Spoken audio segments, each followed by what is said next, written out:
Cancer is really a disease of aging. So breast cancer, the risk of breast cancer, the incidence of breast cancer increases with aging. Most cancers increase with aging. And so does Alzheimer's. It's a disease of aging and old age. So basically they have common mechanisms in different cells. So in the gut, for example, you have cells that are dividing hundreds of millions of times. We're constantly turning over the cells that line our stomachs and our skin. And so most organs in the body, the cells are dividing constantly. And when something goes wrong in those cells, they create tumors. But in the brain, you lay down brain cells when you're 2 years old or 5 years old to tie your shoes or whatever. And when you're 80, you're using those same brain cells because you establish circuits. And they're plastic and they can make new connections, but basically you're laying down circuits.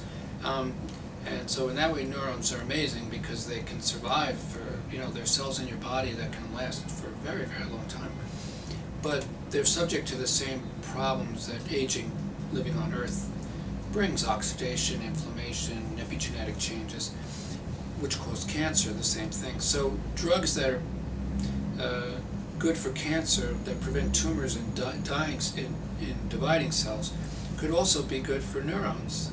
And sometimes we have to take the same targets and do the opposite thing. In the case of cancer, we may want to upregulate a target or inhibit a target, and in the brain we might want to upregulate the same target. So we can learn a lot from cancer drugs, and our foundation, the Alzheimer's Drug Discovery Foundation, has a program where we are what we call repurposing drugs for cancer and using them in Alzheimer's clinical trials. And repurposing means that you take a drug that's approved and on the market for another reason, and you use it basically off-label in a clinical trial for Alzheimer's disease. And we're funding 17 different repurposing clinical trials around the world.